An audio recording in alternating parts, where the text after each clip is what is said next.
Assalamualaikum warahmatullahi wabarakatuh. Perkenalkan, saya Cipi Supriyadi. Kali ini saya akan membahas cara membuat RPP atau modul ajar di kurikulum Merdeka dengan pendekatan Deep Learning. Oke, sebelum ke pembuatan modul ajar yang perlu disiapkan, yaitu yang pertama CP ya. Yang perlu disiapkan adalah CP terbaru atau capaian pembelajaran terbaru.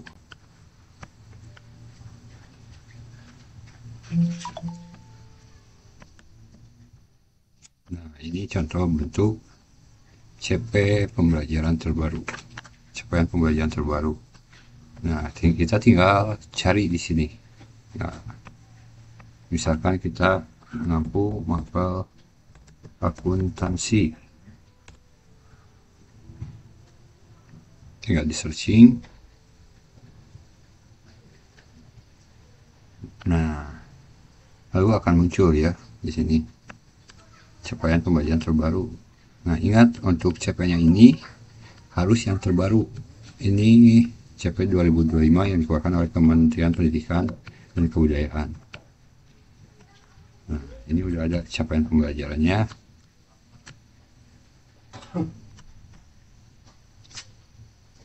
Ini yang fase kita lihat yang fase F nya di 1054.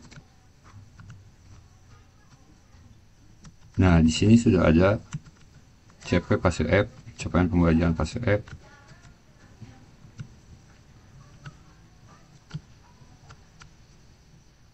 Oke.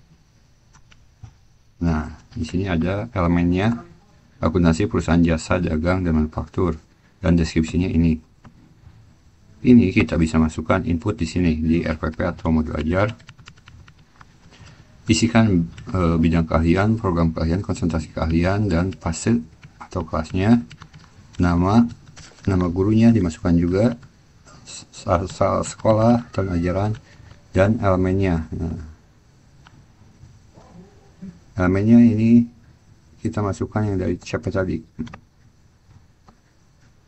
Nah, contoh yang ini ya, kita akan memasukkan elemen akuntansi perusahaan jasa dagang dan manufaktur. Berarti tinggal copy paste, masukkan ke sini.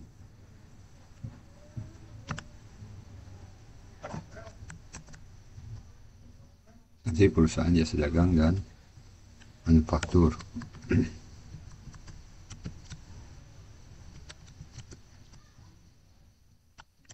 Ingat, di fase F ini terbagi untuk kelas 11 dan kelas 12. Berarti 1, 2, 3, 4, 5 elemen ini harus tercapai oleh 2 angkatan ya, kelas 11 dan kelas 12. Nah, tinggal kita copy paste yang CP-nya. Mengikuti analisis dokumen sumber dan dokumen pendukung pada perusahaan atas wajib pajak orang pribadi dan badan. Materinya wajib pajak orang pribadi dan badan untuk materi awal. Nah, di sini alokasi waktunya kita yang menentukan. Untuk satu elemen ini kita akan menentukan berapa pertemuan. Contohnya di sini saya untuk satu elemen ini saya terapkan 5 kali pertemuan. Karena saya dalam satu kali pertemuan itu 10 JP. Nah, 10 JP ini dikali 45 menit, di total 450 menit ya. Dalam pembelajarannya itu total 450 menit. Bagaimana cara kita menghitung pertemuan? Nah, ini juga kita harus dipersiapkan dari kalender pendidikan dari Kaldik ya. Nah, kalender pendidikan yang di sekolah. Nah, ini contohnya. Di sini rencana pekan efektif. Pekan efektifnya itu karena udah kepotong sama minggu tidak efektif, contohnya dipakai untuk kegiatan classmeet, libur semester, dan MPLS. Jadi total ada 4 tidak efektif. Nah, tadi 10 JP tadi kita kalikan 23 bukan efektif, sehingga didapat 230 JP ya. Ya, ini kewajiban kita selama 1 semester, 230 JP. Nah, tinggal kita atur untuk berapa pertemuankah 230 JP itu. Nah, ini dalam 1 MN saya simpan 5 kali pertemuan. Kemudian di sini ada tujuan pembelajaran. Kita tinggal masukkan ya. Yang atas ini tujuan pembelajarannya ambil dari atas. Nah, di sini siapa intinya? Murid sebagai tujuannya. Murid mampu menganalisis dokumen sumber dan dokumen pendukung. Nah, dari sini ambilnya. Murid mampu menganalisis dokumen sumber dan dokumen pendukung pada perusahaan entitas wajib pajak orang pribadi dan badan. Nah, kemudian kita tentukan juga KKTP-nya atau kriteria ketercapaian tujuan pembelajaran. Contohnya yang ini, yang pertama itu saya simpan. Ketika murid mampu menganalisis dokumen sumber dokumen pendukung, maka kita beri nilai sangat baik atau 90 sampai 100. Kalau di sini mampu membedakan WP orang pribadi, maka nilainya itu 76 sampai rentan 90. Di sini mampu memahami pajak dan wajib pajak, kita hanya berikan cukup 61 sampai 75. Nah, di sini tidak hanya 1 TP, tetapi saya menyimpan ada 2 TP karena melihat dari capaian pembelajaran tadi. Nah, yang pertama kan mengenai dokumen sumber dan dokumen pendukung pada perusahaan untuk wajib pajak. Nah, selanjutnya di sini ada pembukuannya, proses pencatatan. Nah, berarti di sini kita ada 2 tujuan. Yang pertama yaitu untuk pembuatan dokumen, ya, memahami dokumen sumber, dokumen pendukung. Yang kedua mengenai laporan keuangannya. Makanya ada 2 tujuan pembelajaran. Kemudian di RPP dan modul ajar pendekatan deep learning ini ada yang namanya praktek pedagogisnya. Kita harus menginputkan, contohnya model pembelajaran. Ini yang saya gunakan adalah problem dan project ya, problem based learning dan project based learning, berbasis masalah dan basis project.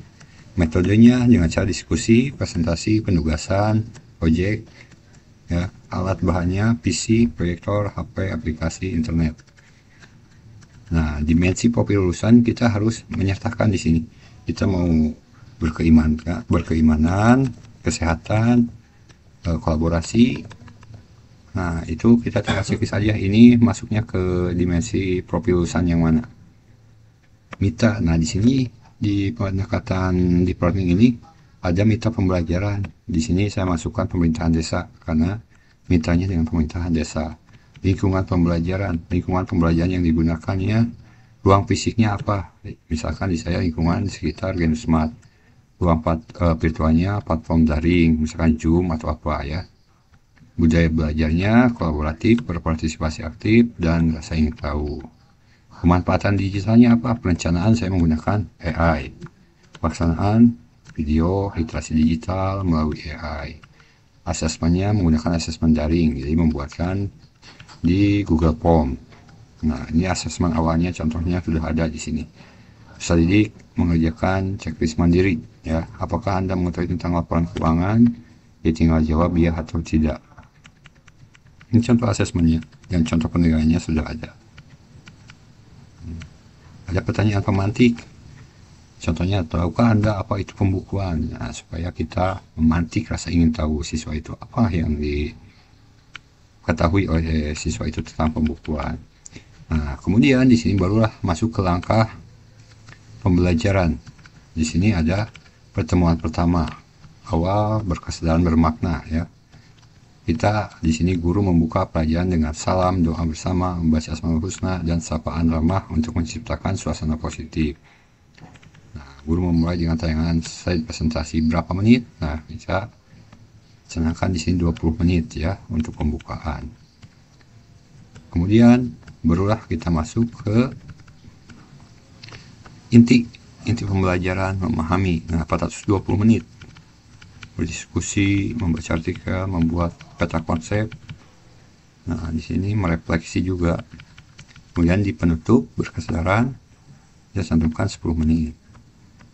Nah, di bawahnya ada asesmen pembelajaran.